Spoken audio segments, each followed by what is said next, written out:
He buried her in his memory 5 years ago. Now Kong Ji Tai, the man Seoul's underworld calls the Ghost Dragon, stands on a cracked Portuguese sidewalk staring at a boy who has his eyes and a girl who has her mother's smile.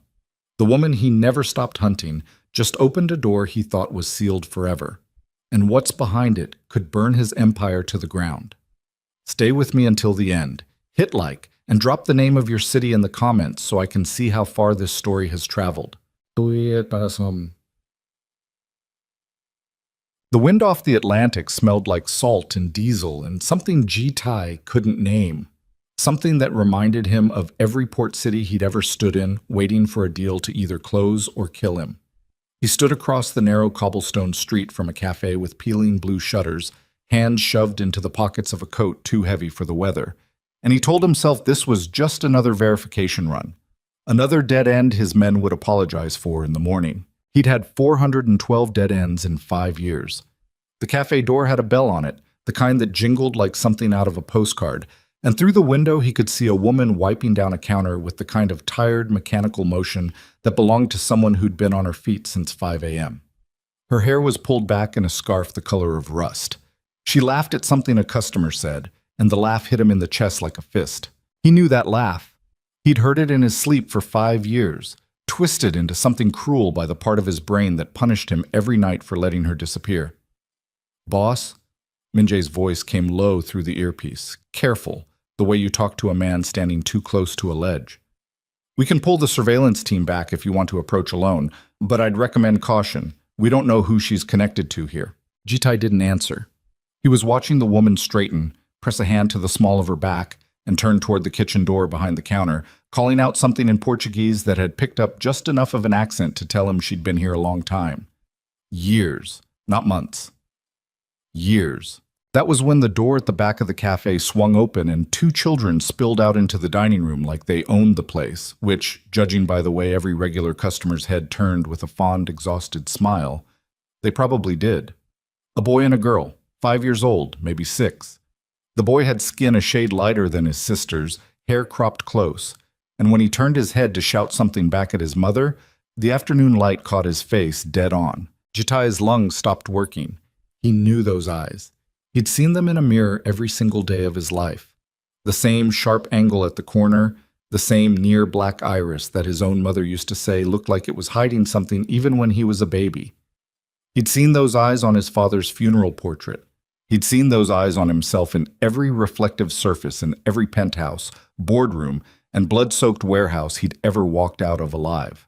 He was seeing them now on a boy who could not possibly be older than 6, standing in a seaside cafe 3,000 miles from Seoul, laughing at his sister with his whole face the way only children who have never been taught to hide their joy can laugh.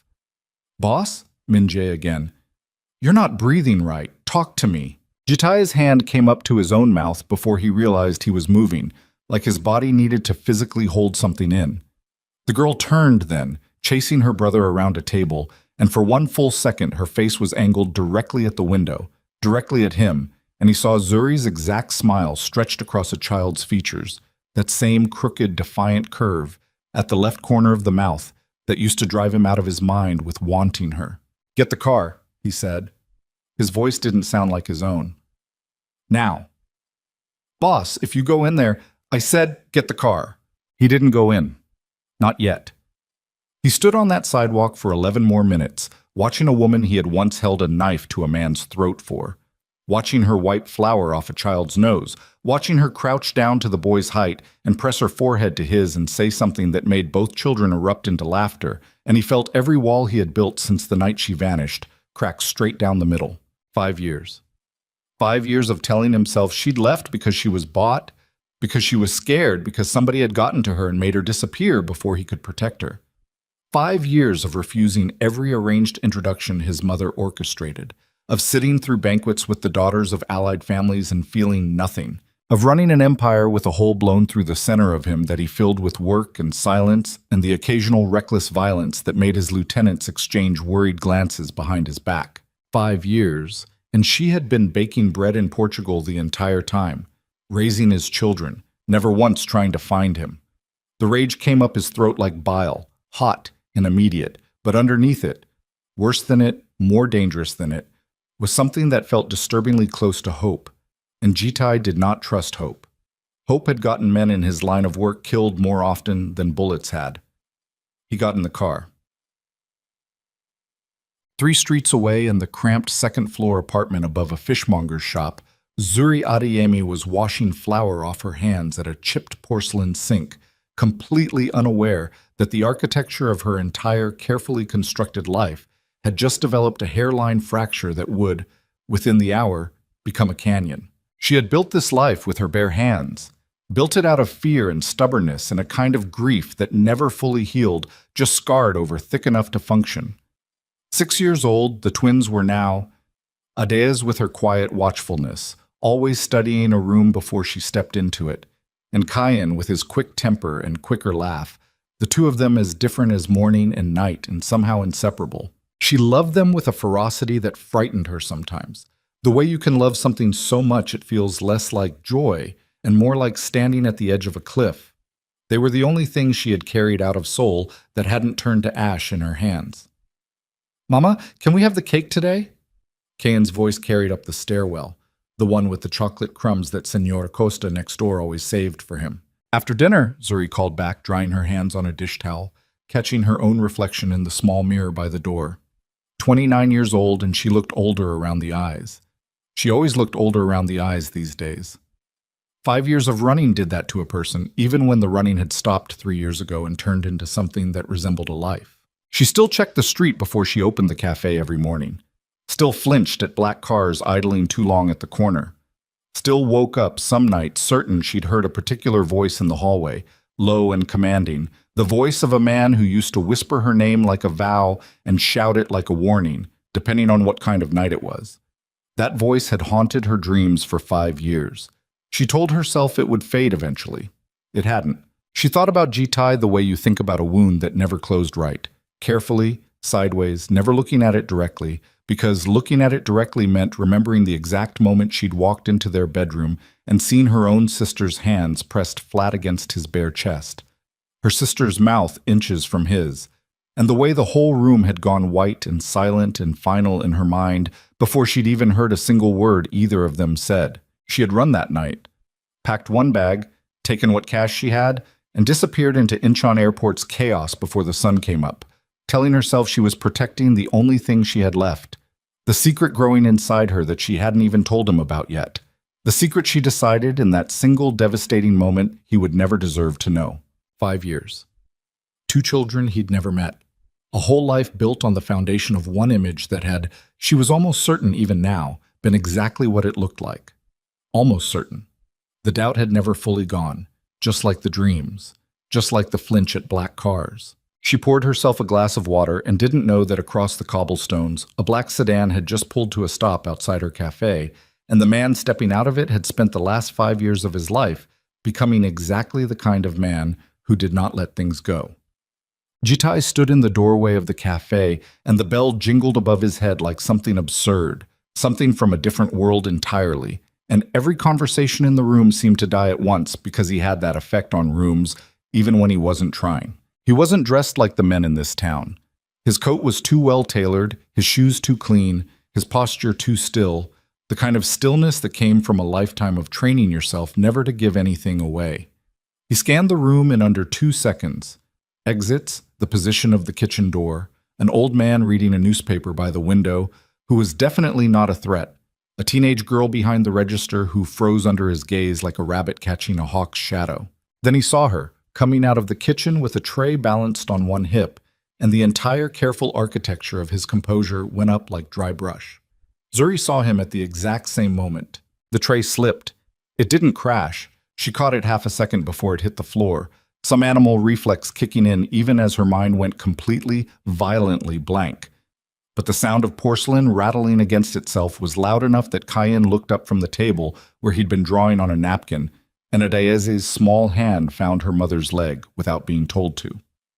"Zuri," Jitai said, just her name. He hadn't planned what he would say. He'd run 1,000 scenarios in 5 years of searching, 1,000 speeches, 1,000 accusations and pleas and threats, and standing in front of her now, watching her face go through fear and disbelief, and something that looked horrifyingly like grief all over again. All he had was her name, the way he used to say it pressed against her hair in the dark. "You shouldn't be here." Her voice came out steadier than she felt, which was the only thing keeping her upright. "You need to leave. Right now." 5 years, Zuri. He took a step into the room and felt every nerve in his body screaming at him to slow down, to not scare her, to not be the man this town would later whisper about in fearful tones. 5 years I have been looking for you. Do you have any idea? "Mama?" Kyan's voice cut through the room, small and uncertain, and it was the single most devastating sound Jitai had ever heard in his life, because the boy's voice had a register to it, a particular cadence on the rising syllable that was unmistakably, impossibly his own. Jitai's eyes moved to the boy, and the boy stared back at him with open, unguarded curiosity, the way children look at strangers before the world teaches them caution, and Jitai felt his entire chest cave inward. "Who's that, Mama?" Adeyeze asked, quieter, pressing herself further into her mother's side, her eyes, Zuri's eyes, soft and watchful, fixed warily on the tall stranger in the doorway. Zuri set the tray down on the nearest table with hands that had started, very slightly, to shake. "Go upstairs," she told the children, keeping her voice gentle even as every cell in her body screamed at full volume. "Both of you, now please, I'll be right up." "But Mama—" "Kyan." One word, sharp enough that the boy's mouth shut immediately. He grabbed his sister's hand, and the two of them disappeared through the kitchen door, Adeyeze throwing one last look back at the stranger over her shoulder before she vanished, a look that lodged itself permanently in Jitai's memory. The cafe had gone completely silent. Even the old man with the newspaper had stopped pretending to read. "Get out," Zuri said, very quietly, once the children were gone. "I have customers." "They have my eyes," Jitai said. He wasn't asking. He needed her to confirm it because some primitive animal part of his brain refused to believe what every other part of him already knew with absolute, devastating certainty. Zuri's jaw tightened. "Get out of my cafe. Zuri." He crossed the rest of the distance between them before she could step back, and up close he could see exactly how much 5 years had changed her. The new lines at the corners of her eyes, a thinness in her face that hadn't been there before, the way her hands had gone permanently rough from work that used to be done for her by household staff. He could see, too, that underneath all of it, she was exactly as beautiful as she had always been. And the unfairness of that she got to stand there looking like the woman he'd fallen apart over while he'd spent 5 years becoming someone harder, colder, someone his own mother sometimes looked at like a stranger, nearly broke something loose in his chest. "Are they mine?" It wasn't a question by the time it left his mouth. It was an accusation, a demand, a plea, all three layered into 4 words. Zuri's eyes filled, and she hated herself for it, hated that after everything, after 5 years of being strong enough to do this alone, his face could still do this to her in under 2 minutes. "You don't get to walk in here," she said, voice cracking despite every effort to hold it together, "after everything you did, and ask me that question like you have any right to an answer. After everything I did." Something dangerous moved behind his eyes. "Tell me what I did, Zuri. Because I've spent 5 years trying to understand what crime I committed that made the woman I was going to marry vanish off the face of the earth in the middle of the night without a single word. I saw you." The words tore out of her finally. 5 years of silence breaking apart all at once in the middle of a cafe full of strangers who had no idea what they were witnessing. "I saw you and Imani in our bedroom. I saw her hands on you, Jitai. You saw what she wanted you to see." His voice came out low and shaking, a register she had never heard from him before, not even in the worst of their old arguments. "She came into my room uninvited. She put her hands on me uninvited. I had been telling her to leave me alone for months, and that night I finally told her exactly what I thought of her, and I told her to get out of my house and never come near either of us again. And you—" His voice cracked, actually cracked, the ghost dragon's voice breaking apart in a Portuguese cafe over a woman and the children he'd just learned existed. "You were already gone before I even finished the sentence. You didn't stay long enough to hear a single word of what I said to her." "I don't believe you." But her voice had lost its certainty, had thinned into something brittle and frightened. "You don't have to believe me right now." He reached into his coat, slow, deliberate, the way you move around something wounded and unpredictable, and pulled out his phone, his hand visibly unsteady for the first time in longer than he could remember. I have surveillance footage from that night. I have had it for 5 years. I kept it because I told myself if I ever found you, I would make you watch it, every second of it, so you would know exactly what kind of fool you made both of us into. Zuri stared at the phone in his outstretched hand like it might bite her. I'm not showing it to you here, he said, softer now, the rage draining out of him as quickly as it had come, leaving behind something that looked almost like exhaustion. Not in front of strangers, not like this, but I need you to know it exists, and I need... His voice caught again, and this time he didn't try to hide it. I need to know my children's names. The word hung in the air between them, his children, and Zuri felt the last of her resistance crumbling like wet sand. You can't do this, she whispered. You can't just walk into the only life I've built, and I'm not walking away from them, Zuri. His eyes had gone hard again, but not cruel, resolute the way they used to look right before he made a decision that nobody in the room could talk him out of. I missed 5 years. I missed their first words, their first steps, every single day of their lives that I had a right to be part of. I am done missing things. You can hate me, you can scream at me, you can have every single person in this town look at me like I'm a monster, but I am not getting on a plane and leaving this town without knowing my own children. Pas tumpe. The bell above the door jingled. A customer, an elderly woman with a market basket, paused awkwardly in the doorway, sensing the tension thick enough to choke on, and quietly backed out again. Zuri looked at this man, this stranger, and this familiar face all at once. This person who had haunted 5 years of her dreams and now stood solid and undeniable in the middle of her cafe, and felt something inside her that had been frozen since the night she fled finally began, terrifyingly, to thaw. Come back tonight, she said finally, her voice barely above a whisper. After closing, not now. Not in front of them. Not yet. I need... She pressed the heel of her hand against her eye. I need time to think. Jitai studied her for a long moment, the way he studied every negotiation, every deal, every moment that mattered, and then he nodded once. Tonight, he agreed. But Zuri... He waited until her eyes met his again. I'm not disappearing this time. I don't care what it costs me. I don't care who I have to become. I am done losing the people I love. He turned and walked out, the bell jingling behind him with that same absurd cheerfulness, and Zuri stood alone in the middle of her cafe with her hands pressed flat against the counter, breathing like she'd just run for her life, which, in every way that mattered, she had. In the back seat of the sedan, Jitai closed his eyes and pressed both hands against his face, and for the first time in 5 years, in front of his own men, he let himself shake. Boss? Minjae's voice was careful from the front seat. What do you want us to do? Find everything, Jitai said, dropping his hands, his voice already hardening back into the register that ran an empire, even as his eyes stayed wet.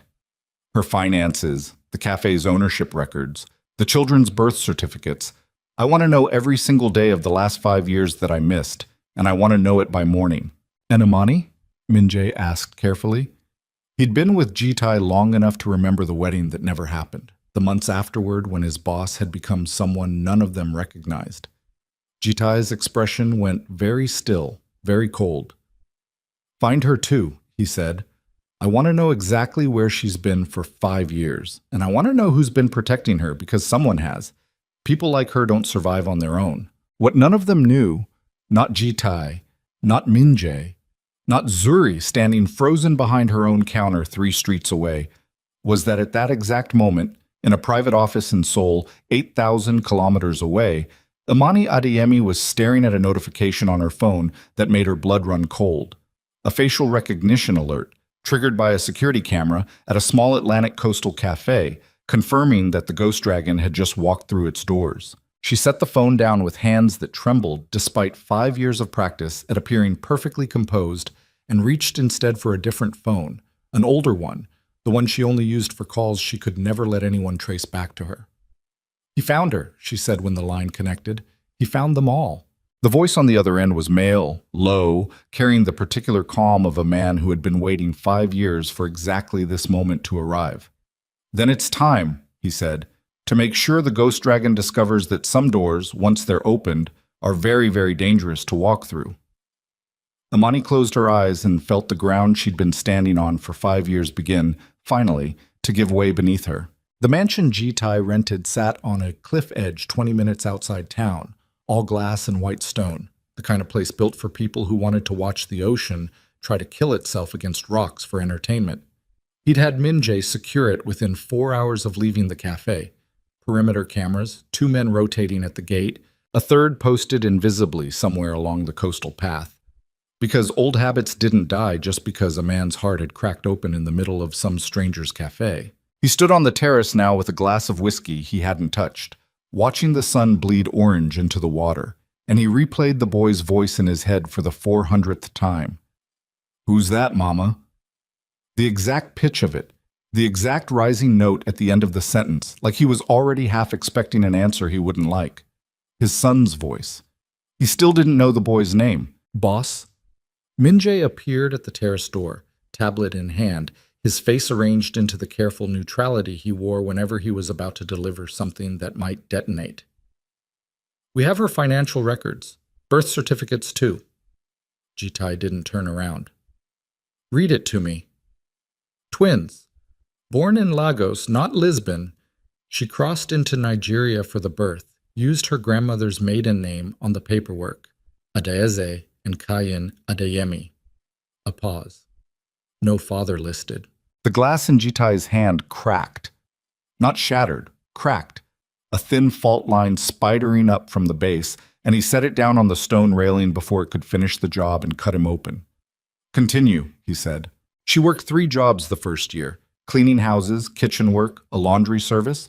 The cafe came 2 years ago. She took out a loan from a local cooperative, no big lender, nothing traceable to anyone with resources.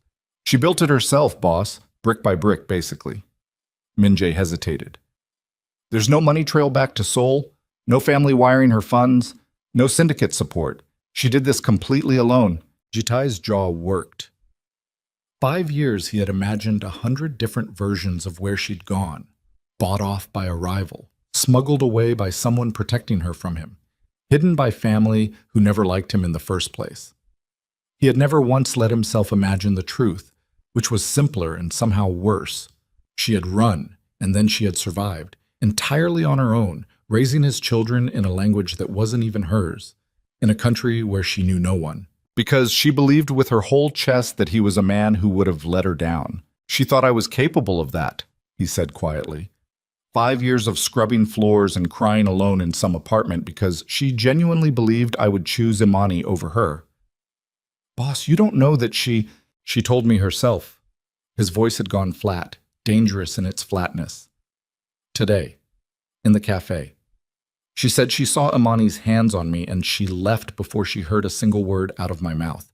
She didn't even give me the chance to defend myself. She just decided and took my children 8,000 kilometers away and let me spend 5 years thinking I'd lost her to nothing, to no reason at all. With respect, boss." Minjae chose his words like a man crossing a minefield. She walked in on something that would have broken anyone's trust.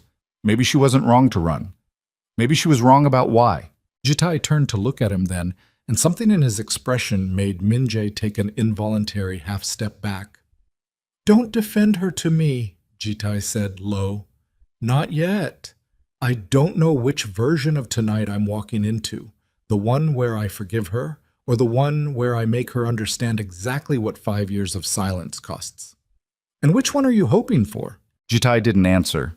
He picked the cracked glass back up, drained it in one motion despite the fault line, and walked back into the house without another word, leaving Minjae alone on the terrace with the dying light and the distinct, uneasy feeling that his boss was standing on the edge of something that had nothing to do with the cliff beneath them.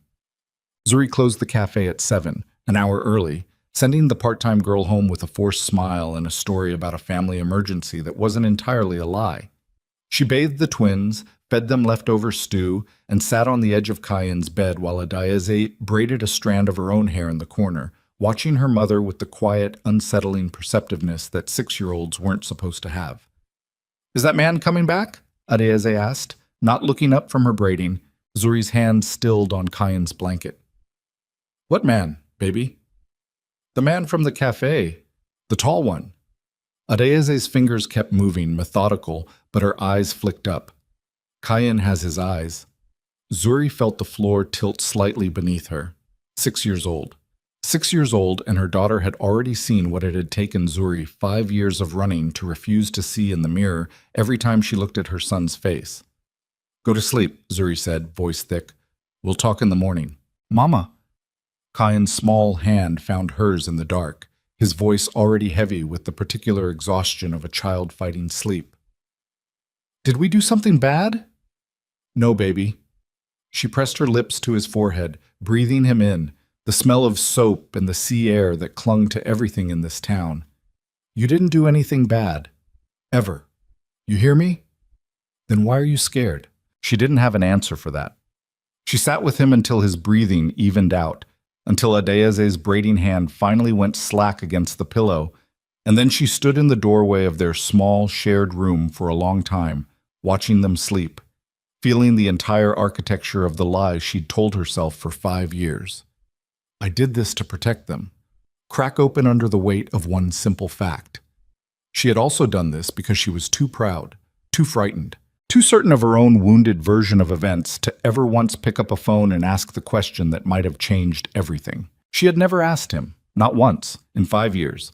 She had built an entire mythology of his betrayal on 11 seconds of a single image, and she had never given him the chance to break it. The knock came at 9:40, soft, almost hesitant, nothing like the man who had stormed through her cafe that afternoon, radiating barely contained violence. She opened the door and found him standing there in different clothes, his hair slightly damp like he'd showered before coming, and for one disorienting second she saw the man she'd fallen in love with 7 years ago. Instead of the rumors that had calcified around his name since, the rumors of warehouses, of men who disappeared, of a boy from a wealthy but minor family who had clawed his way to the top of Seoul's underworld through sheer, terrifying will and never once apologized for what that climb had cost. They're asleep, she said, stepping back to let him in, her voice carefully neutral. He stepped into her tiny apartment and seemed, for a moment, almost too large for it, his presence taking up space the modest furniture wasn't built to accommodate. He looked around at the mismatched chairs, the chipped paint, the crayon drawings taped to the refrigerator with names scrawled in a child's careful hand, Kayin and Adeze, and something in his face cracked open that he didn't try to hide. This is where they live, he said. Not a question. This is where we built a life. Zuri's voice carried an edge. It's not the penthouse you're used to. We don't have staff bringing us breakfast. I work 14-hour days, and some weeks I'm not sure the loan payment is going to clear, but it's ours. We built it ourselves. I'm not criticizing it. He turned to face her, and the anger from earlier had burned down into something quieter, more dangerous in its calm. I'm asking myself how a woman who once told me she'd never survive without a household staff learned to do all of this, alone, pregnant, in a country where she didn't speak the language. You don't get to be impressed by me, Jitai. Zuri crossed her arms, a wall going back up brick by brick. You don't get to walk in here and admire how I survived the thing you put me through. I didn't put you through anything. His voice rose just slightly before he caught it, glanced toward the bedroom door, and brought it back down to a furious whisper. You ran. You ran without asking me a single question. You took my children and disappeared and let me believe for 5 years that you were dead or kidnapped or... His hands clenched at his sides. I had men combing through morgue records, Zuri. Morgue records. Because I couldn't think of any other explanation for why a woman who loved me would vanish without a trace, except that someone had taken that choice away from her. Zuri's composure flickered, something raw breaking through. I saw her hands on you. And I told you today that I rejected her, that I told her to leave. You didn't stay to hear it. Because I didn't need to hear it. The words tore out of her louder than she intended, and she immediately glanced toward the bedroom, lowering her voice to a shaking hiss. I walked in and saw exactly what every part of me had been afraid of since the day your mother told me I would never be good enough for this family. A black woman from Lagos, marrying into the Kang family. Do you know what she said to me the week before that night? She told me I should be grateful you even looked at me twice. She told me families like mine bring nothing but shame into families like yours. And then I walk into our bedroom and find your hands, Jitai, practically wrapped around my own sister, and you want me to believe that was some innocent misunderstanding? They weren't my hands on her. His voice had gone dangerously quiet.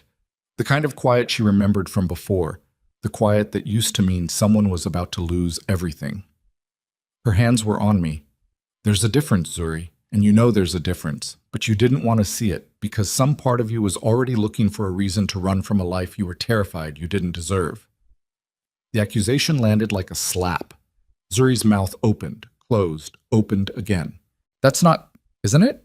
He took a step closer, close enough that she had to tilt her head back to hold his gaze, close enough that she could smell the cedar and salt of him, achingly familiar even after 5 years.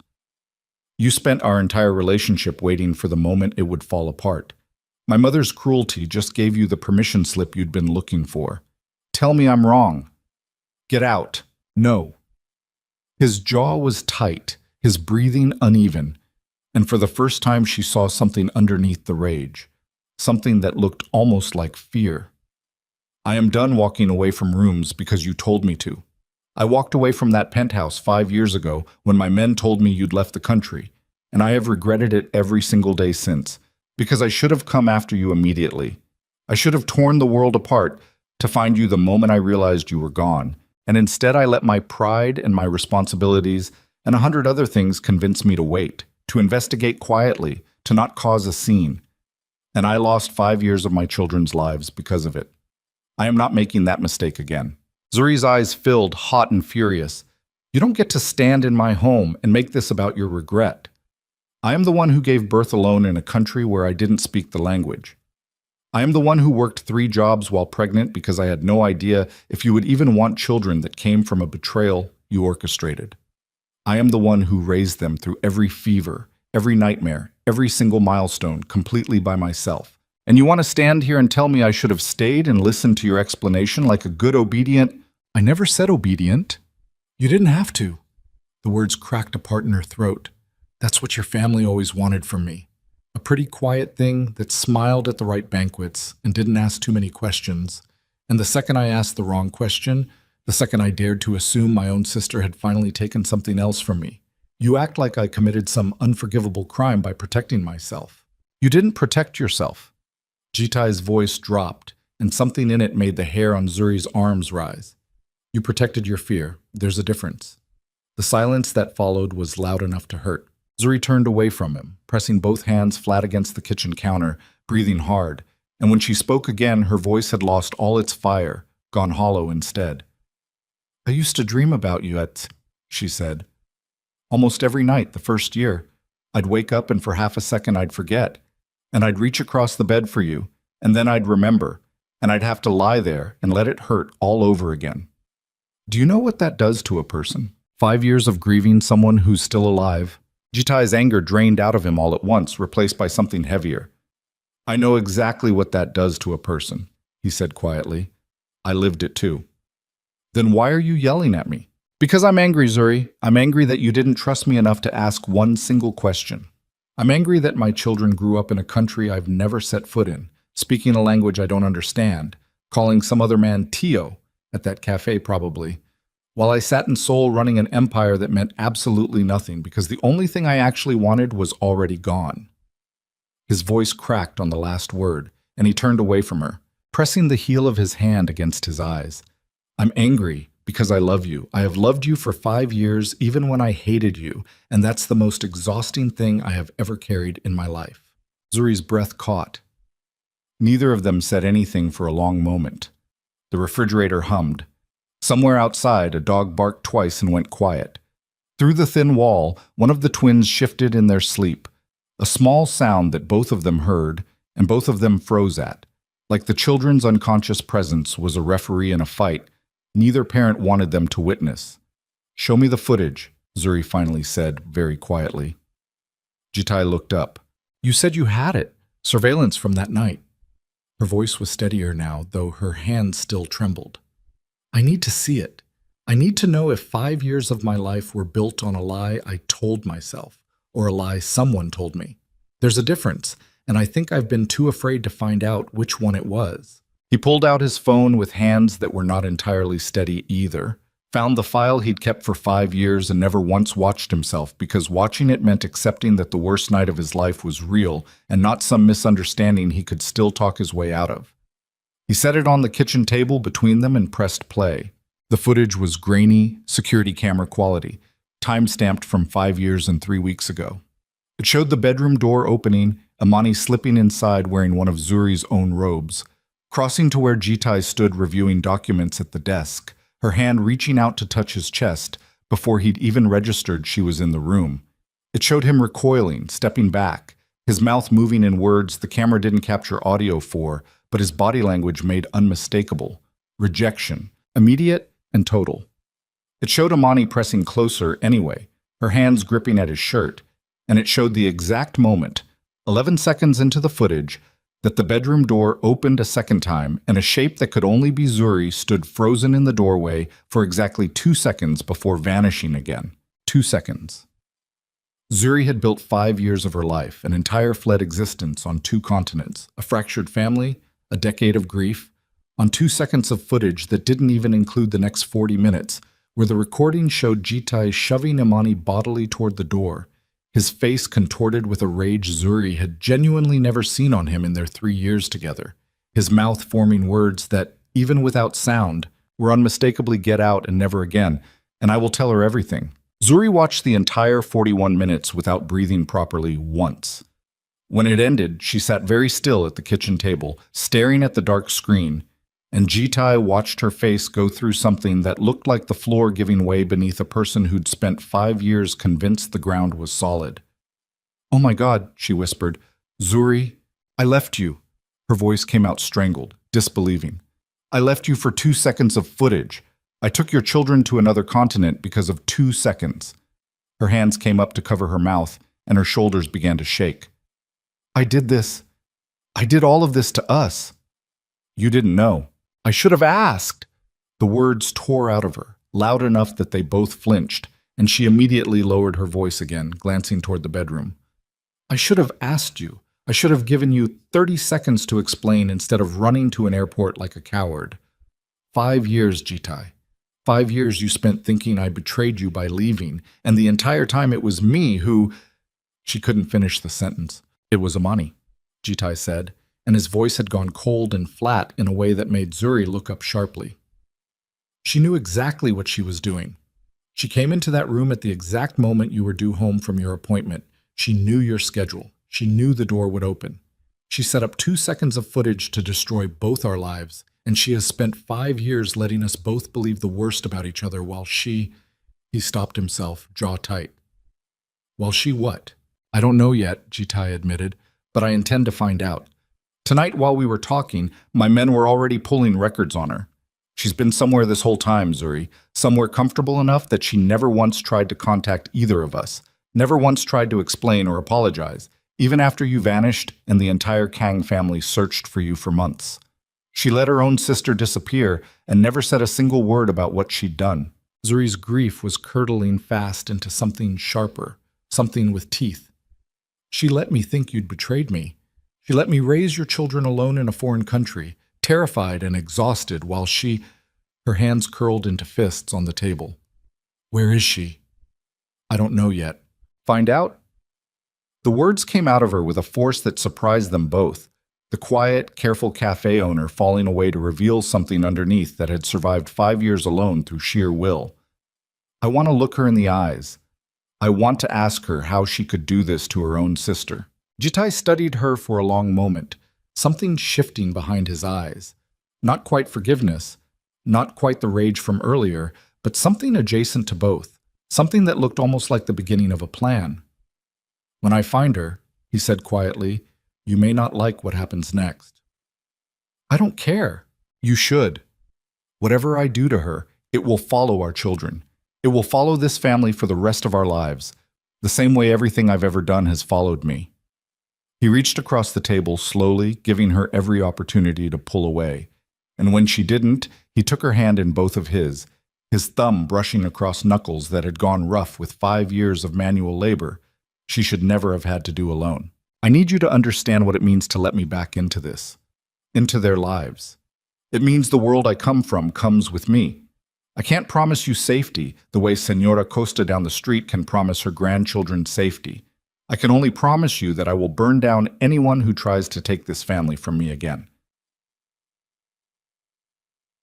Zuri looked down at their joined hands, at the calluses on his, calluses she didn't remember from before, evidence of 5 years that had changed him too, made him harder in ways that frightened her and steadied her in equal measure.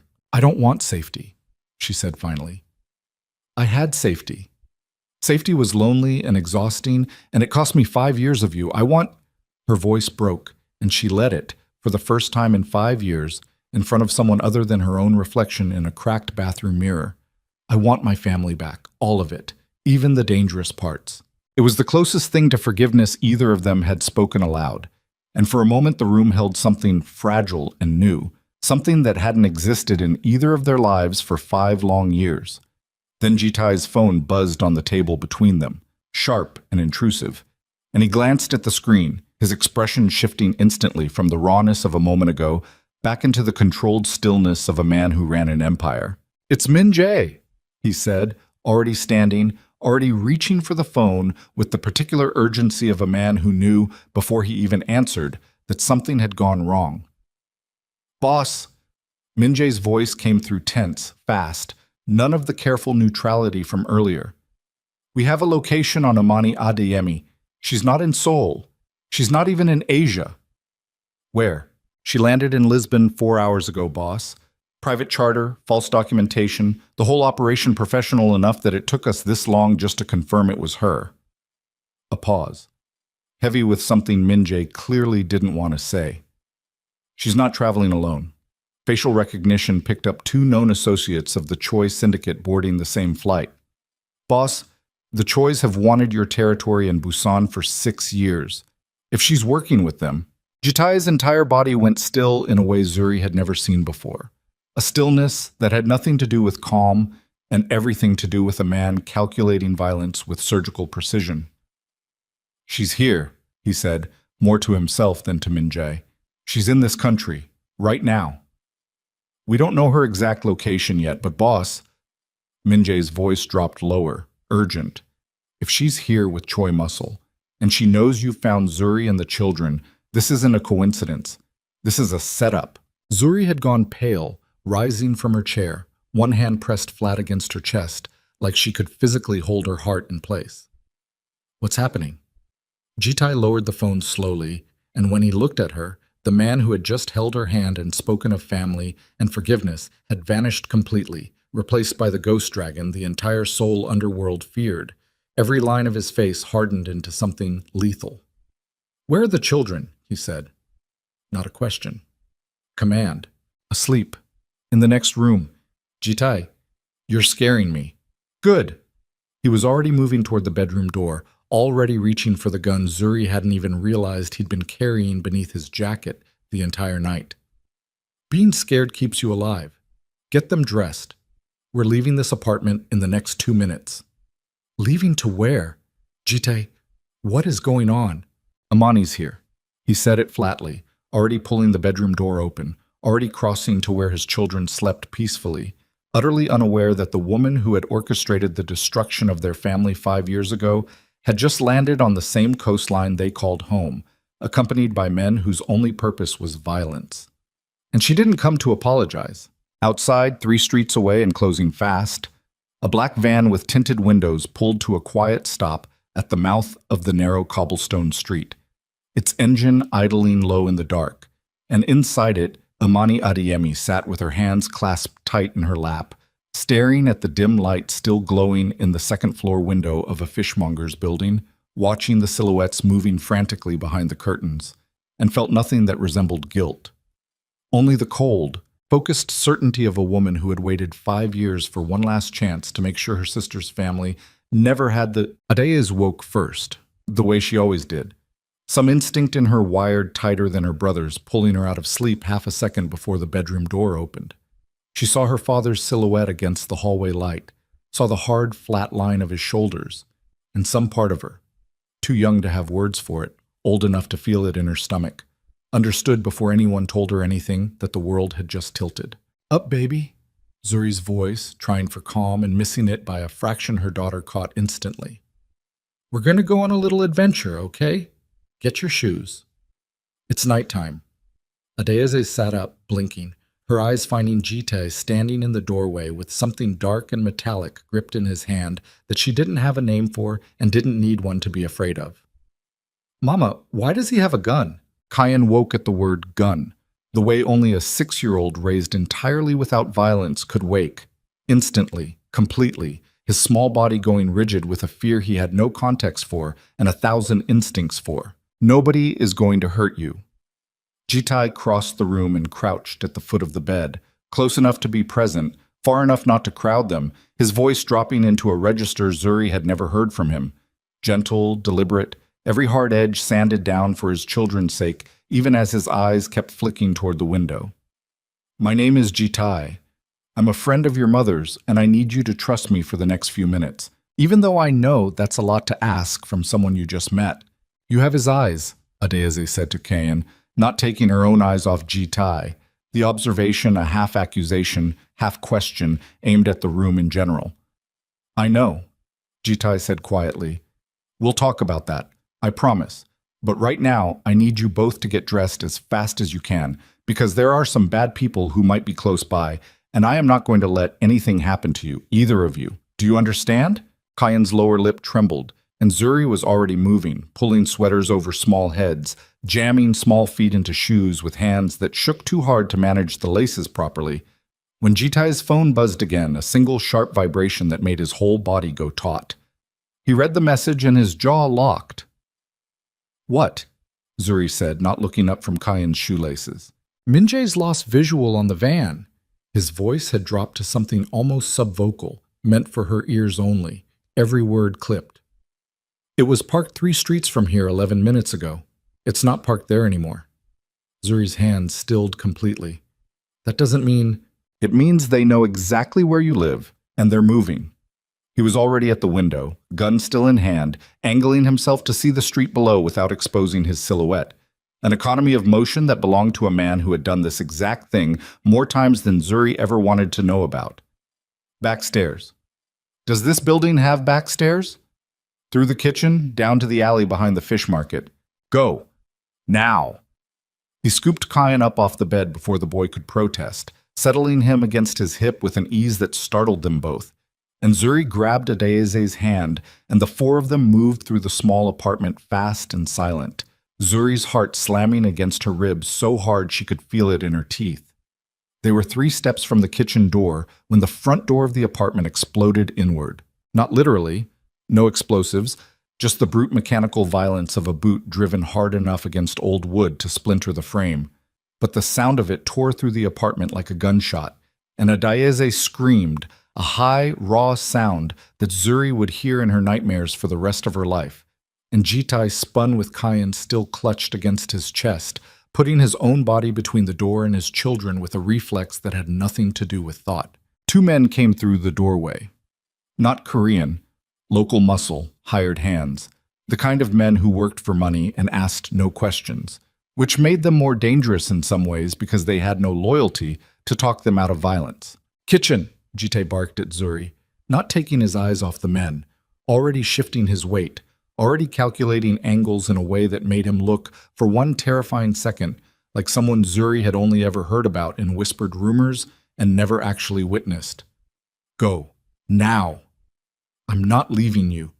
Zuri, go." The first man lunged and Jitai moved like something uncoiling, fast and brutal, and utterly without hesitation, one arm still locked around his son even as his other hand drove the gun's grip into the man's throat, hard enough to drop him gagging to the floor.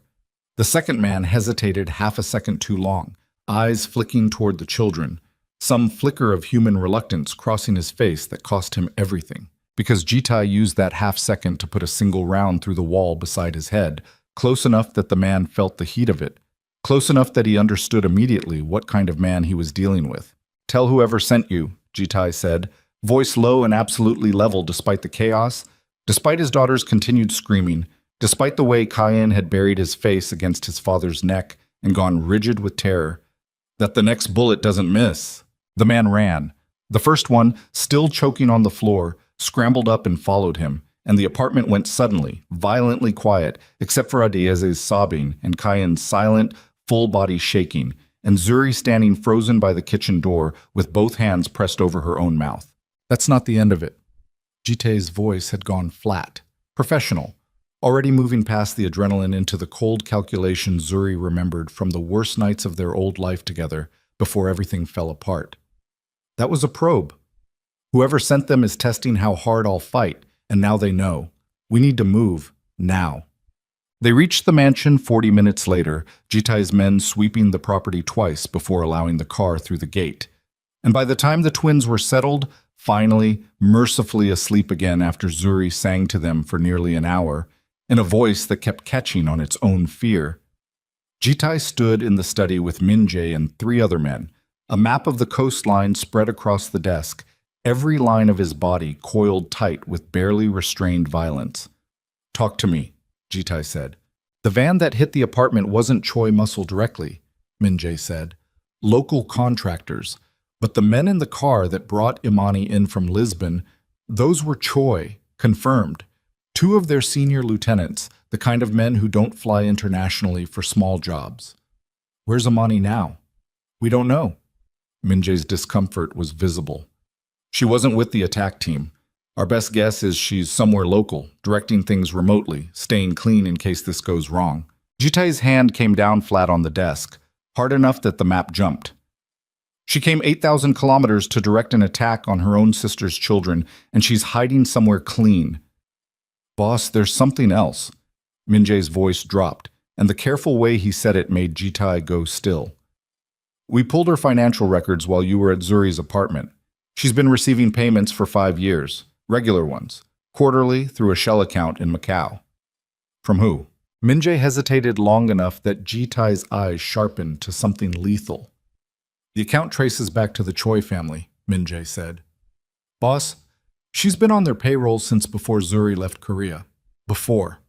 The timeline doesn't fit a woman who panicked after getting caught with her sister's fiancé and decided to ally with your enemies afterward to protect herself. The payments started 2 months before that night in the bedroom." The room went very quiet. Jitai's mind, trained over a decade to process threat assessments at speed most men couldn't manage, began assembling the pieces with a horror that built slow, and then all at once, like a wave you see coming from a long way off and still can't outrun. "She didn't stumble into my bedroom that night," he said slowly. "She was sent." "We think so, yes. The Shwa have wanted my territory for 6 years. They never had the resources to take it by force.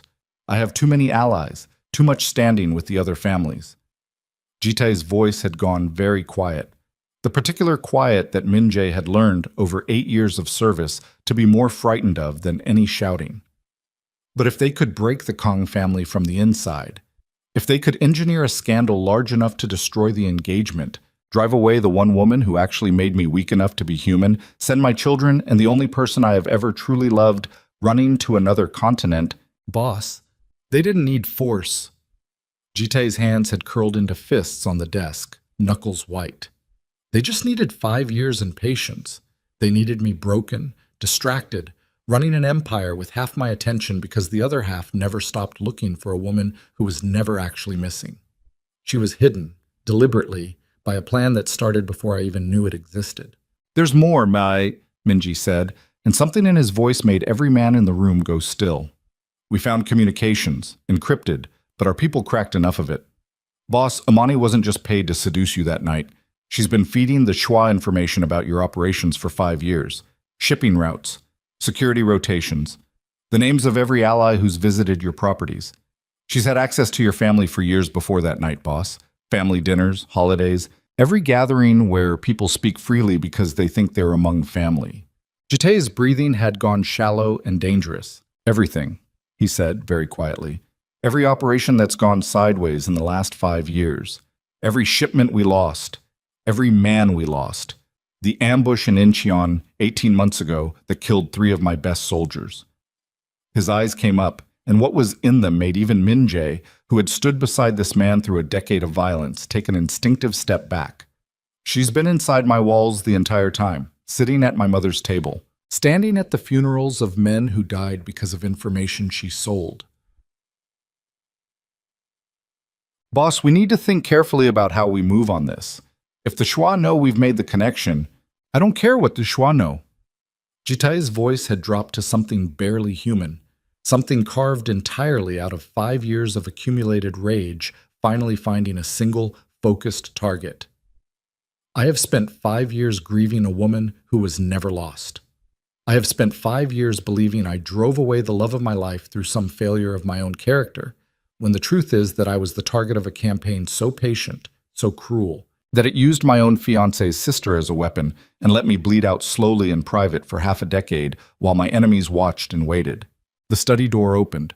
Zuri stood in the frame, still in the clothes she'd fled the apartment in, her face pale and drawn, having clearly heard at least the last several sentences through the door she hadn't bothered to knock on. "What aren't you telling me?" she said. Jitai looked at her for a long moment, and something in his face, the visible effort of deciding whether to protect her from this or trust her with it, finally settled into a grim, exhausted resolve.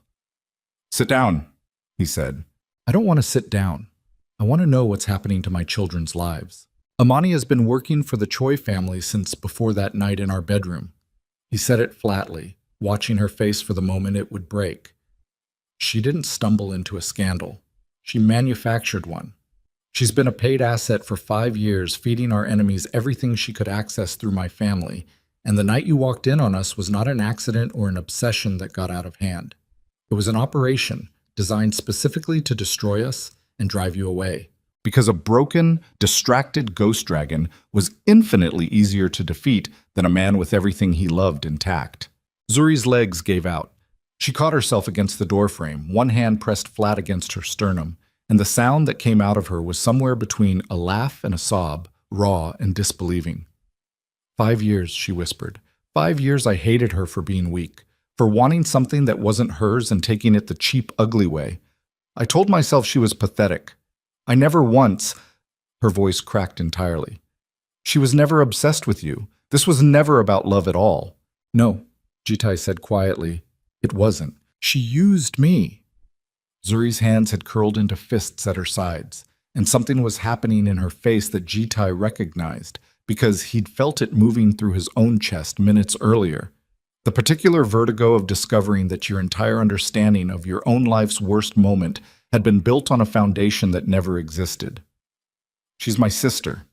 She held my hand at our mother's funeral. She braided my hair when I was 12 years old and scared of starting a new school. And she let me run halfway across the world pregnant and terrified because it served some business arrangement with people who wanted to destroy your family." "Our family," Jitai corrected quietly. Zuri looked up at him, eyes wet and furious, and something else underneath it, something that looked almost like the beginning of a terrible clarity. "Where is she?" "We don't know yet." "Find her." The words came out of Zuri low and absolutely certain, none of the earlier vulnerability left in her voice. "I don't care what it costs. I don't care what you have to do or who you have to become to make it happen. I want to look my sister in the eyes and ask her how she could do this to her own blood, and then I want to watch whatever happens to her after that." Min-jae glanced at his boss, waiting for the order, and Jitai held Zuri's gaze for a long, charged moment before nodding once, slow and final. "Pull every resource we have," he told Min-jae. "I want satellite coverage on every road leading out of this region. I want every safe house the Shuas have ever used in Europe flagged and watched. I want her found before sunrise. And if the Shua move first, if they decide she's a liability now that we know she's compromised," Jitai's expression went very cold, "then we'd better find her before they decide to clean up their own mess."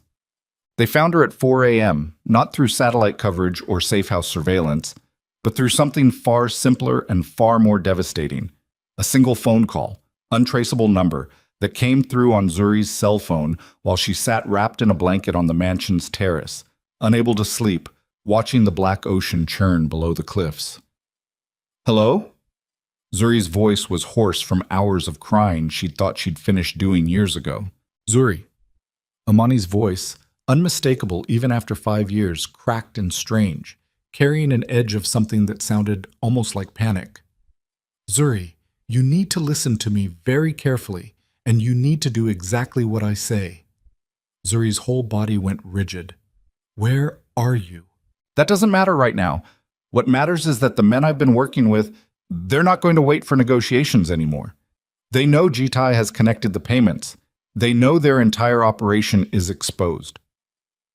Amani's breathing came fast and shallow through the line, and underneath the fear in her voice was something else, something that made the hair on Zuri's arms rise.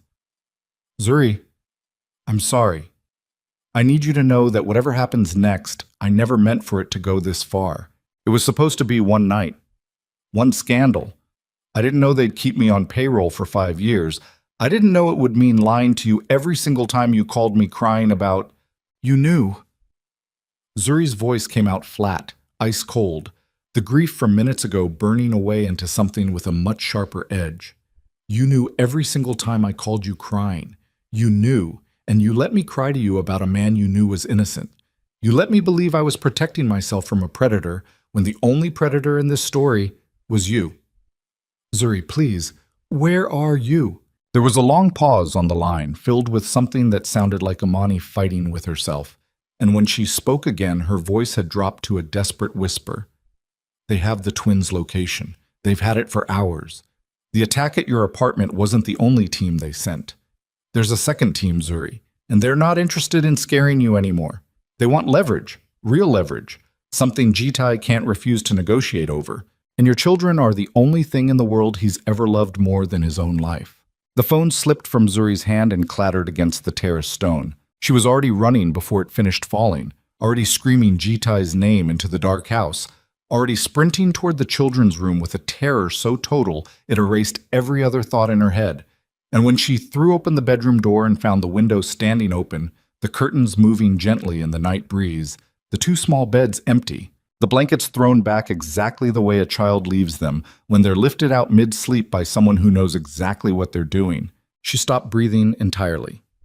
Jitai was behind her in seconds, drawn by her scream, and the sound that came out of him when he saw the empty room was not human, was not anything Zuri had ever heard from another living person. A sound that came from somewhere far below rage, somewhere in the specific, bottomless place where a parent's entire reason for existing gets torn out of their chest in a single instant. On the small table beside Kyan's empty bed sat a single sheet of paper, weighted down by a kitchen knife driven through its center into the wood, and on it, in handwriting neither of them recognized, was a phone number and 4 words that would define everything that came next. Call in 1 hour. The knife was still vibrating faintly when Jitai's hand closed around its handle, like the metal itself hadn't finished absorbing the violence of being driven into the table.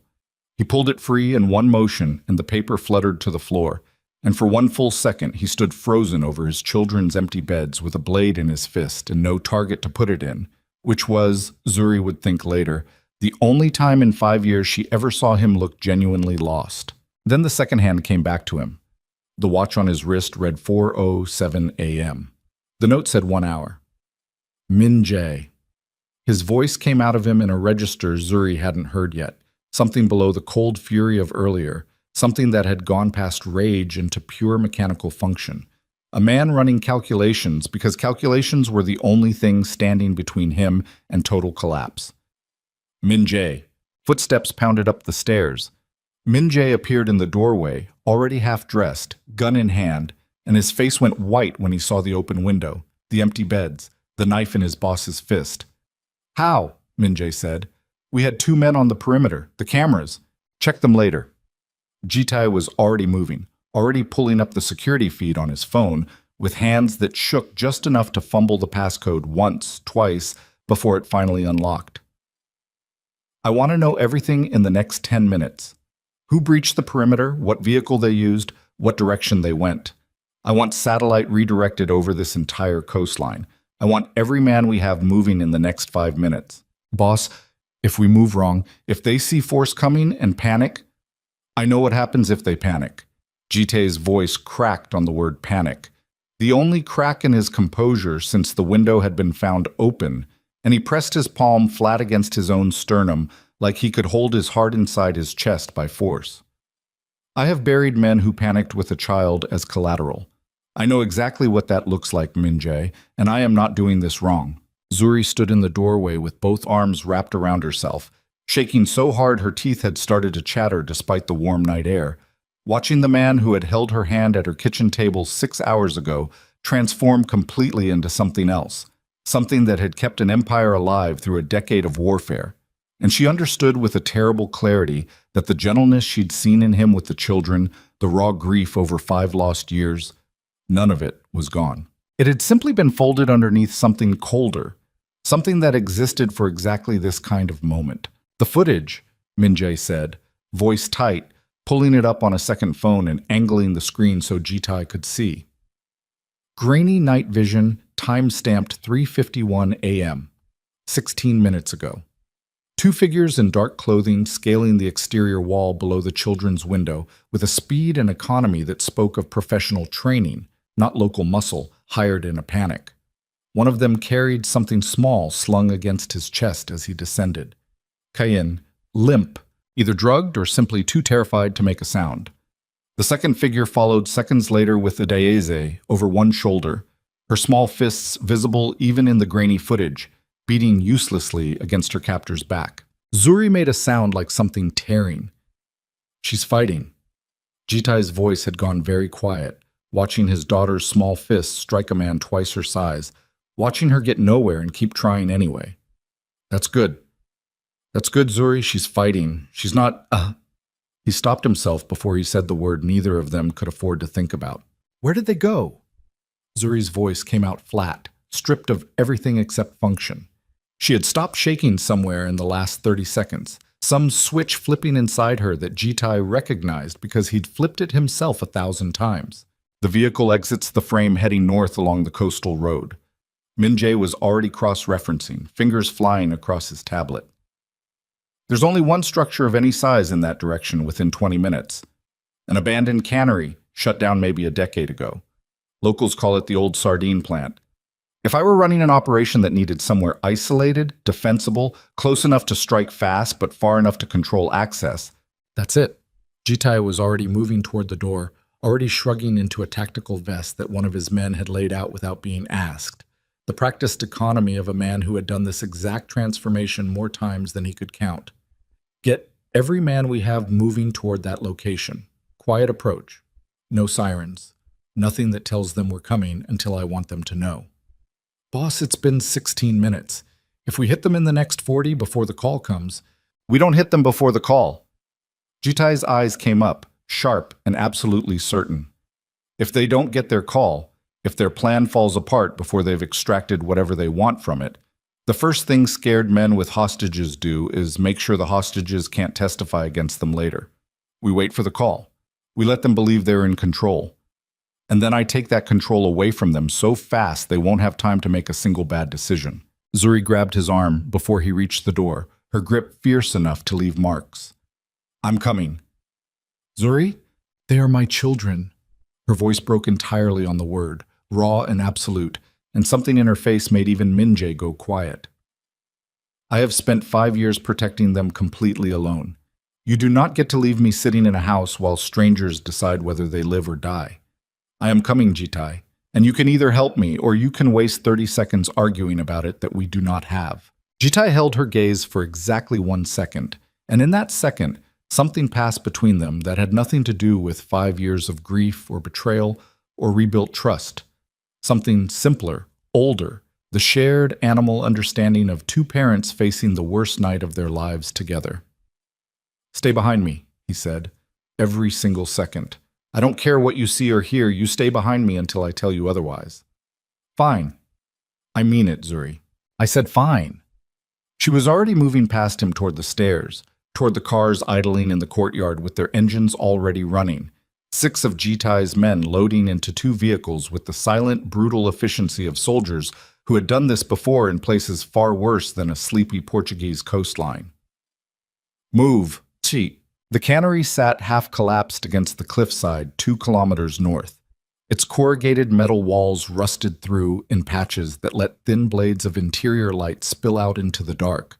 the only sign that the structure was occupied at all.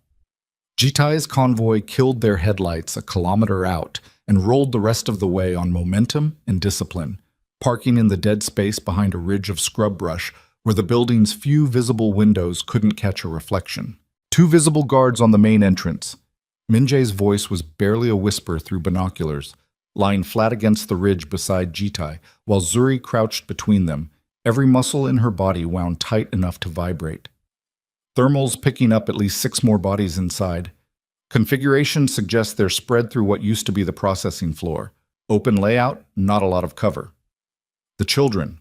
2 small heat signatures, 2nd floor, what's probably an old foreman's office. Static, not moving much. Minjae's jaw tightened. Could mean they're secured and waiting. Could mean, don't. Zuri's voice came out sharp enough to cut him off mid-sentence. Don't finish that thought. They're waiting. That's all it means. Jitai's phone buzzed in his pocket, the screen lighting up with the unknown number from the note, and all 3 of them went rigid. 43 minutes, Jitai said, checking the time against the note's deadline. Early. Answer it, Zuri said. He did, putting it on speaker, keeping the volume low enough that only the 3 of them could hear it over the wind coming off the cliffs. Kang Jitai. The voice on the line was male, accented, carrying the particular flatness of a man who had made this kind of call before and felt nothing doing it. I assume you found the note. Where are my children? Safe. For now. Whether they stay that way depends entirely on how the next hour goes. A pause, deliberate, designed to let fear do its own work. You've been busy tonight, Mr. Kang, pulling financial records, making connections about certain business arrangements. The Choi family would prefer those connections remain unexplored. You want me to forget that your employers have been buying information from inside my own family for 5 years? I want you to understand priorities. Right now, in this exact moment, you have exactly one priority, and it isn't revenge. It's 2 children who are going to spend the rest of their very short lives wondering why their father chose pride over their safety, unless you start listening very carefully to what I'm about to tell you. Zuri's hand found Jitai's free one in the dark, gripping hard enough to hurt, and he gripped back without looking at her, every line of his face gone to stone. I'm listening, he said. You will come alone. No men, no weapons visible. Through the main entrance in 20 minutes. You will bring with you the original surveillance footage from 5 years ago and every piece of documentation your people have gathered tonight regarding the Choi family's financial arrangement with Imani Adeyemi. All of it. Hand-delivered, no copies retained anywhere. And in exchange, your children walk out that door unharmed, and you spend the rest of your life understanding that the Choi family could have ended you tonight and chose, out of respect for old rivalries, simply to make a point instead. That's not a negotiation. Jitai's voice had dropped to something dangerously quiet. That's surrender. Call it what you like. You have 19 minutes now. The line went dead. Jitai lowered the phone slowly, his hand closing into a fist around it hard enough that Zuri heard the plastic casing creak. You're not actually considering walking in there alone, Minjae said. Of course I'm not. Jitai's eyes hadn't left the cannery, scanning the structure with an intensity that looked almost physically painful. The moment I hand over that evidence, the only thing keeping the children valuable to them disappears. They'll have what they want, and 2 witnesses who can identify everyone in that building. You don't keep witnesses alive in that situation. Not children, not anyone. Then what's the play?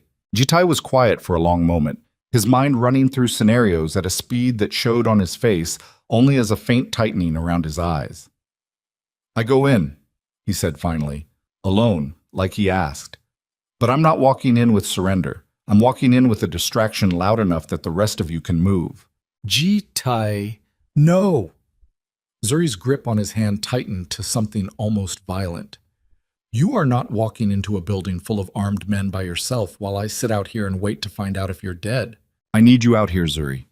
He finally turned to look at her, and his expression had softened just slightly, just enough to remind her that underneath the ghost dragon was still the man who'd cried in her kitchen 6 hours ago. The second those doors open and the children are moving, somebody needs to be ready to run to them immediately, somebody they trust, somebody whose voice they'll recognize even if everything else around them is chaos. That has to be you. I need you exactly where you are right now, ready to move the instant I create an opening. And if you don't create an opening, if something happens to you in there, then Minjae and the others go in regardless, and you stay exactly where you are, and you do not, under any circumstances, run into that building looking for me.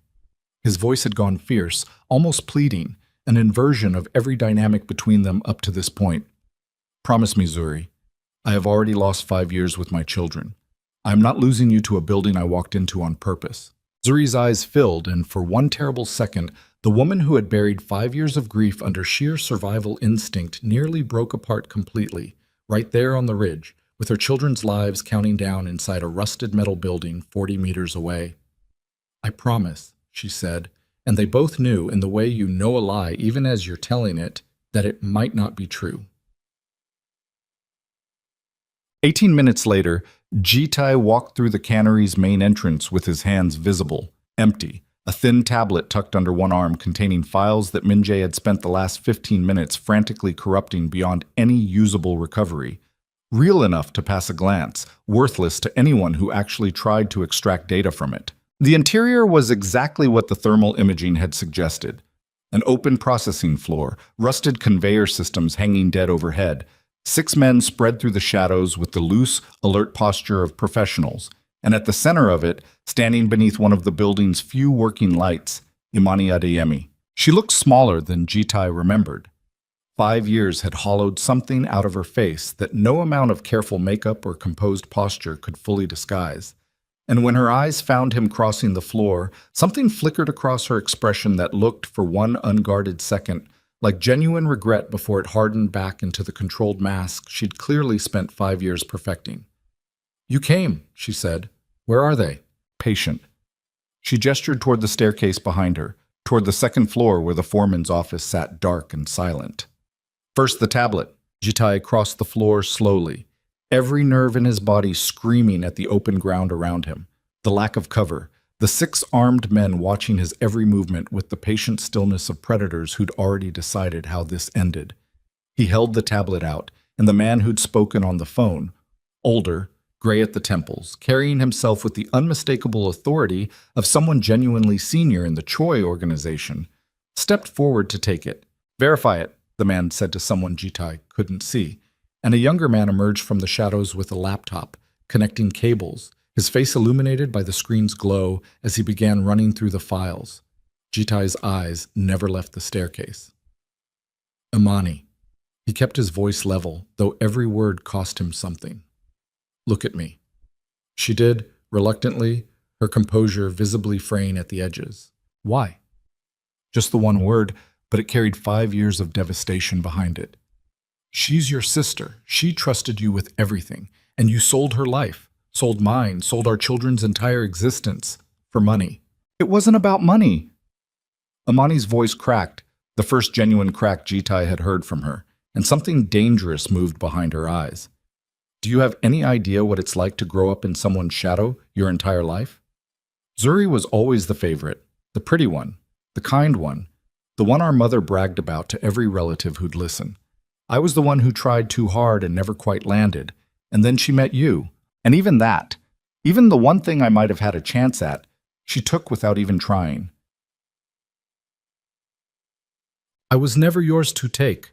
Jitai's voice had gone flat, dangerous. "I rejected you the moment you touched me.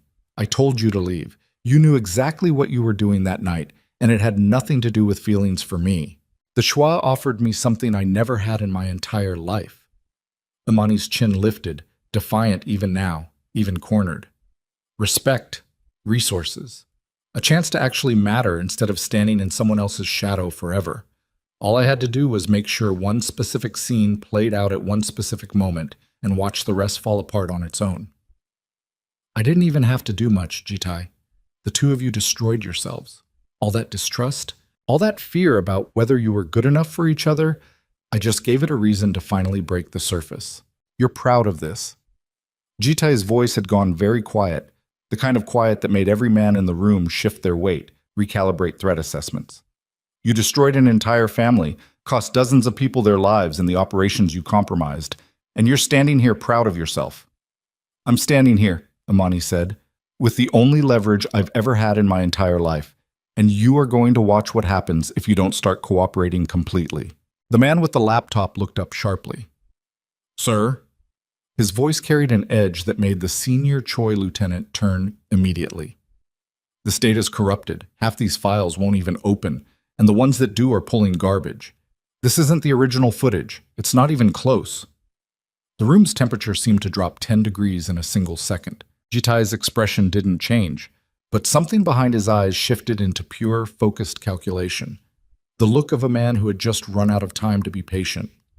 You son of a bitch, the senior lieutenant said, already reaching for the weapon at his hip, his voice rising to a shout that carried across the entire processing floor. Get the children! Move! Move! The world exploded into motion. Jitai moved before the order finished leaving the man's mouth, a blade appearing in his hand from somewhere Zuri would never fully understand even after he explained it to her later.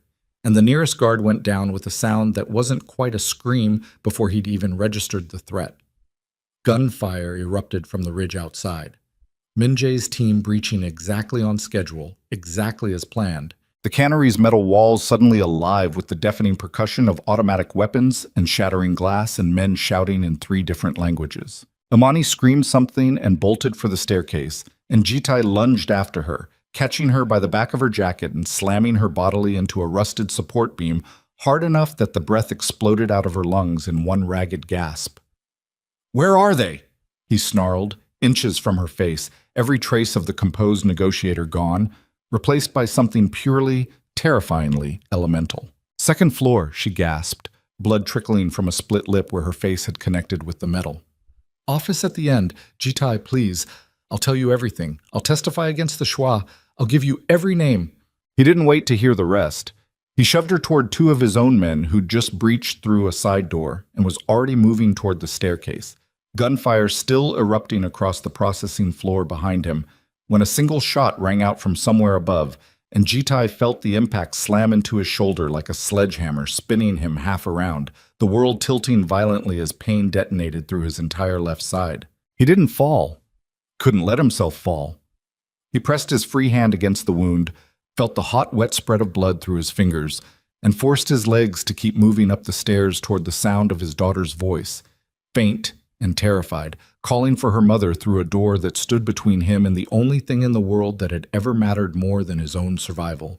And somewhere behind him, breaking every promise she'd made on that ridge. Zuri was already sprinting across the gunfire-lit floor toward the same staircase, screaming her children's names into the chaos with a voice that had nothing left to lose. The door at the end of the hallway came off its hinges under Jitai's shoulder, the good one, and he stumbled through into the foreman's office with blood soaking down his left arm and his vision swimming at the edges. And the first thing he saw was his son's face, tear-streaked and furious, twisted toward the door, with a kind of desperate hope that broke something open in Jitai's chest wider than the bullet wound had. One man stood guard over the children, gun already swinging toward the door, and Jitai didn't think, didn't calculate, didn't do anything except move on pure animal instinct, closing the distance in 3 strides and driving his good shoulder into the man's chest before the weapon could level. They went down together hard against a rusted filing cabinet, and the close-quarters fight that followed was nothing like the clean, controlled violence Jitai usually dealt in. It was ugly, desperate, both men grunting and gasping, Jitai's wounded arm screaming with every movement, until his hand finally closed around a length of pipe loose on the floor, and the fight ended the way fights in rooms with terrified children always need to end, fast and final. He turned, chest heaving, blood dripping steadily from his fingertips onto the concrete floor, and found both his children pressed into the corner of the room, Adieze's arms wrapped so tight around her brother that her knuckles had gone white. "It's okay." His voice came out wrecked, barely his own. "It's okay. I'm not going to hurt you. I'm... Kayan, Adaize!"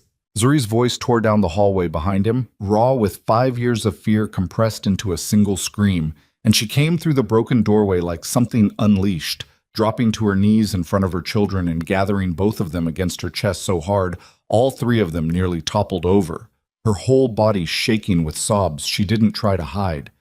"Mama, the bad man, he had Kayin, and I tried to..." Adaize's words tumbled out, broken and frantic. I know, baby. I know. You were so brave. You were both so brave. Zuri pressed her face into their hair, breathing them in, and over their small shoulders her eyes found Jitai standing in the doorway, swaying slightly, blood now pooling visibly at his feet. You're hurt. I'm fine. You are not fine.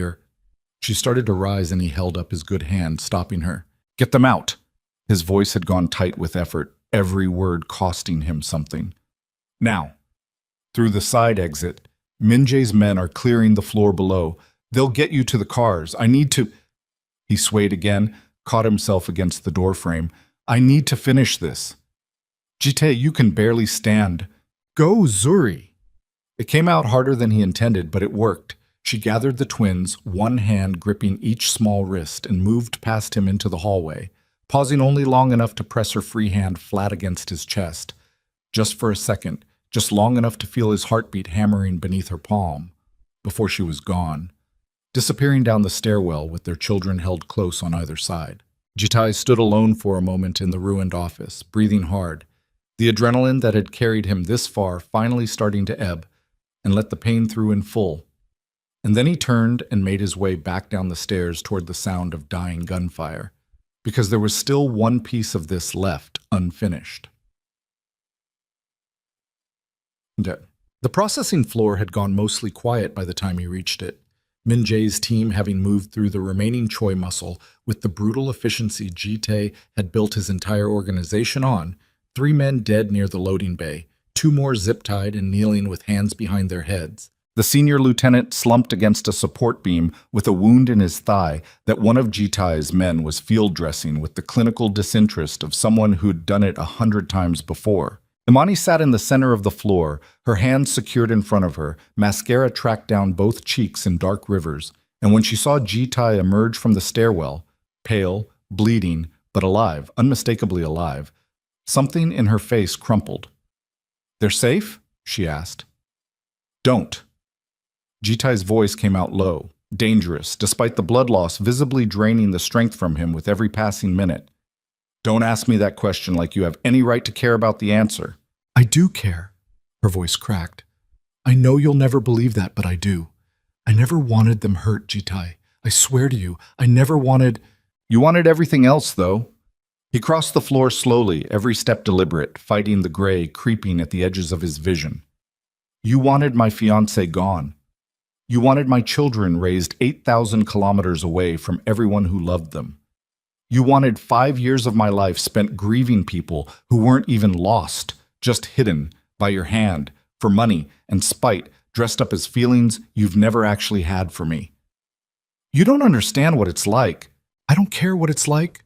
His voice rose, cracked, the full weight of 5 stolen years finally breaking through the controlled fury he'd been running on all night.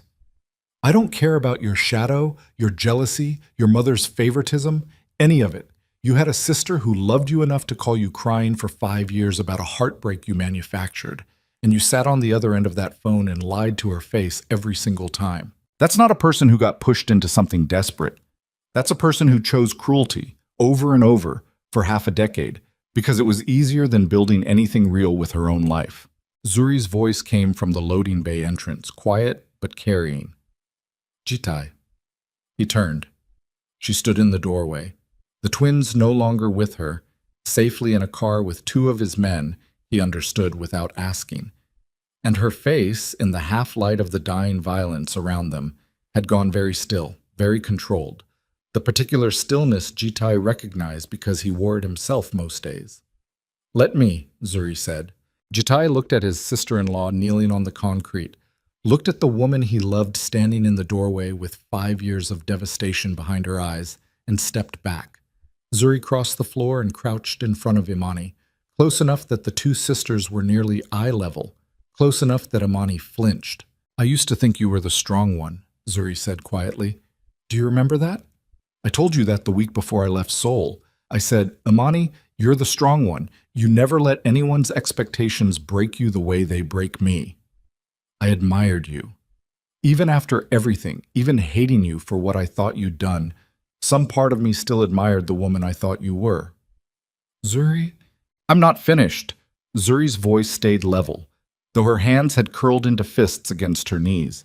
You let me raise your niece and nephew alone in a country where I knew no one.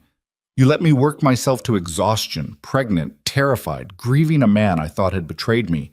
And every single time I called you crying, you had the truth sitting right there in your mouth, and you chose, deliberately, every single time, to swallow it instead of setting me free. I was scared. I don't care. The words came out with a finality that silenced even the men working around them. I don't need your reasons. I don't need your excuses about shadows and favoritism and money. I needed a sister, and instead I got a stranger wearing her face, and that is the thing I will never, ever forgive, no matter what happens to you after tonight. Imani's composure finally broke completely, sobs racking her shoulders, and Zuri watched her cry without moving, without softening, her face a mask of something that looked less like hatred now and more like grief for a relationship that had probably never existed in the way she'd believed it had. She stood, looked at Jitai. What happens to her now? Jitai's eyes stayed on Imani for a long moment, something working behind his expression that Zuri couldn't fully read. I should kill her, he said simply, flatly, no theater in it at all, just exhausted truth. Every rule I've lived by for 15 years says I should kill her right here, tonight, and let the Schwas understand exactly what it costs to come after my family. Imani's sobbing stopped, replaced by a frozen, terrified stillness. But I'm done, Jitai continued, building this family on the same foundation I built my empire on. I'm not going to walk my children into adulthood and have them learn, eventually, the way children always learn everything eventually, that their father executed their aunt on a warehouse floor while they slept 3 streets away. Crouched slowly, wincing against the pain in his shoulder, until he was level with Imani's tear-streaked face. You're not going to die tonight. You're going to live with what you did. Every asset you have, every account, every ally the Schwa ever gave you, gone by morning. You'll spend the rest of your life in a facility that treats whatever broke inside you badly enough to do this to your own family, and you will live every single day knowing your sister's children grew up happy, loved, surrounded by people who actually deserved them, while you have nothing. That's not mercy, Imani. That's just a slower kind of ending than the one you earned. He stood, swaying again, and this time his legs nearly gave out entirely. Zuri caught him before he hit the ground, his full weight dropping against her, and he felt distantly, through the roaring in his ears, her voice calling for Min-jae, calling for a medic, her hands pressed hard against the wound in his shoulder while the world tilted sideways and finally, mercifully, went dark.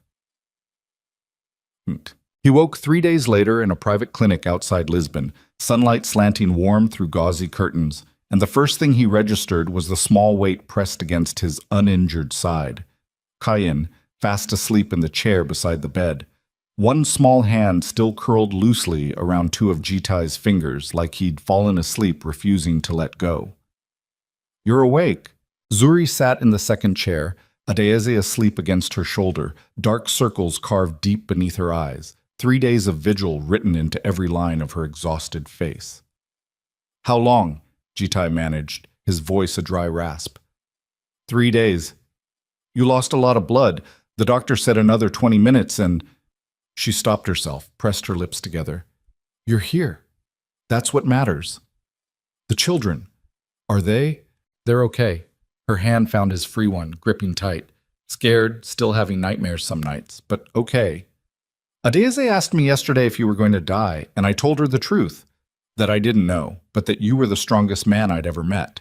And that strong men don't give up on their families, not even when everything in their body is telling them to. Jitai's eyes burned, exhaustion and relief, and 5 years of grief finally finding somewhere to land. And Imani? Gone.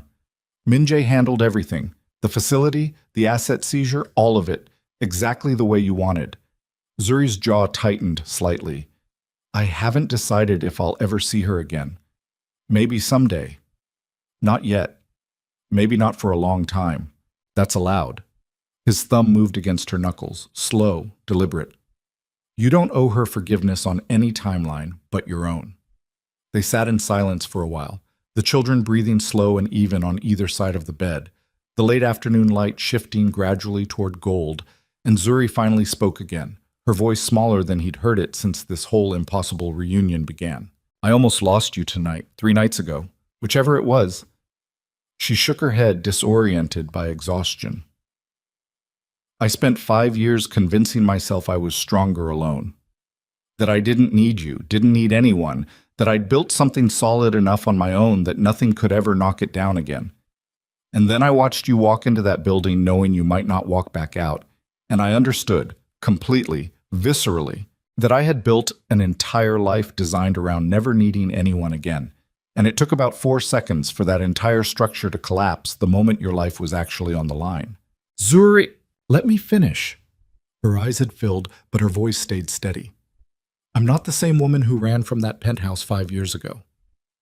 I can't be her again, even if I wanted to. She believed the worst because believing the worst felt safer than asking questions and risking the answer. I don't want to live like that anymore. I don't want to teach our children to live like that either. To run first and ask questions never. To assume the people who love them are capable of anything just because trusting them feels too dangerous. She drew a shaking breath. I want to build something with you. For real this time. Not because the world handed us a miracle, but because we choose it every day, even on the days it's hard, even on the days your past comes knocking on our door with a gun in its hand. Jitai studied her face for a long moment.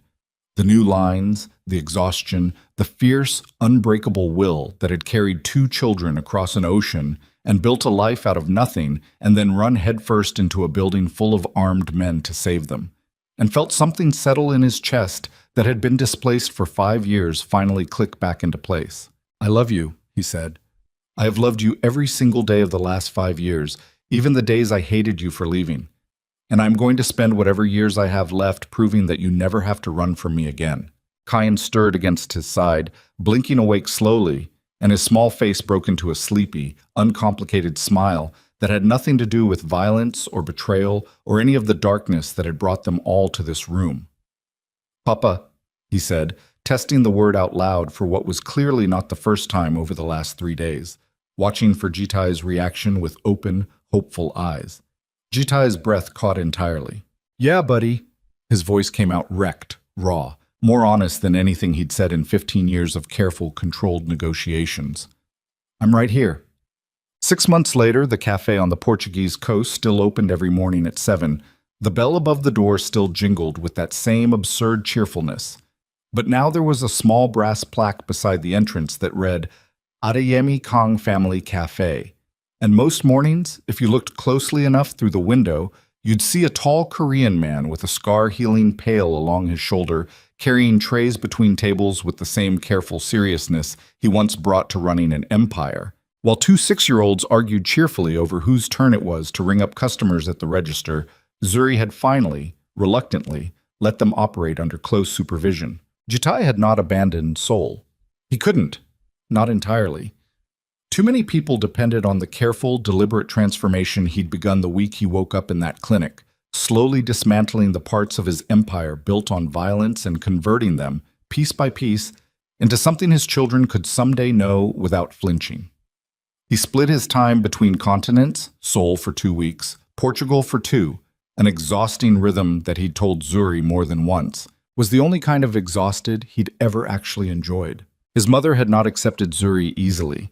The first dinner back in Seoul had been a battlefield of icy silences and pointed questions about lineage and suitability that made Zuri's hands shake under the table, until Jitai had finally set down his chopsticks, looked his mother dead in the eye, and said quietly that he had already lost 5 years to people deciding Zuri wasn't good enough, and he would not lose a single day more. That the next person to suggest his children's mother was anything less than exactly who their family needed could leave his table and not return. His mother had gone quiet. 3 months later, she'd shown up at the cafe unannounced, watched her grandchildren chase each other between tables for a full hour without saying a word, and finally, stiffly, asked Adayeze if she wanted to learn how to fold dumplings the way Jitai had as a boy.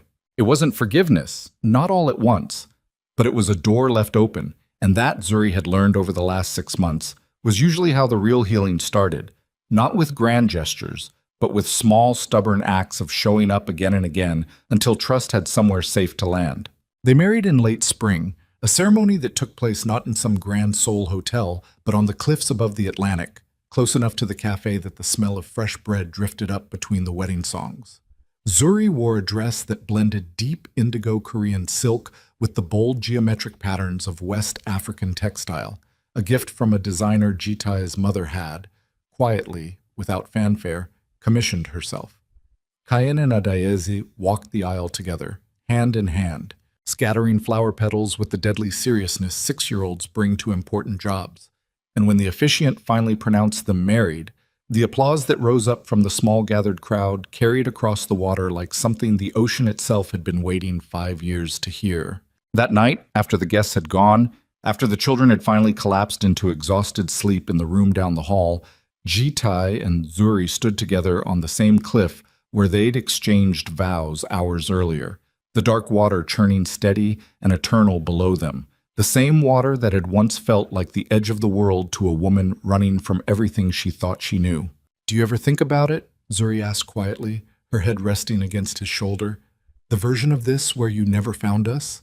Where I just kept hiding and you kept searching and we never actually—" "No." Jitai's answer came immediate, certain. "I used to think about it. Every single day for 5 years, I imagined every version of where you might be, what might have happened to you, whether you were even alive. But standing here right now, I can't make myself imagine a version of this story where we don't end up exactly here. Maybe that's foolish. Maybe that's just a man who got lucky telling himself it was always going to happen this way. Maybe."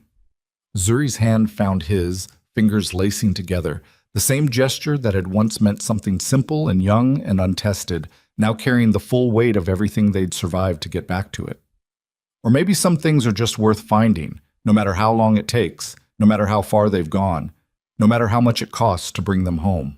Below them, the Atlantic kept moving the way it always had, indifferent and eternal, the same water that had carried a frightened, pregnant woman to a strange shore 5 years ago, now lapping gently against the cliffs where her entire family stood reunited, whole, and finally, after everything, home. Every summer after that, without fail, the 4 of them returned to that same stretch of coastline, and every summer, standing on those cliffs watching his children laugh beneath a setting sun, Jitai understood a little more completely that the empire he'd spent his whole life building had never been the one that mattered. The only one that ever truly counted was the small, stubborn, hard-won family standing beside him, the one that had survived betrayal and distance and 5 lost years to find its way, against every possible odd, back home.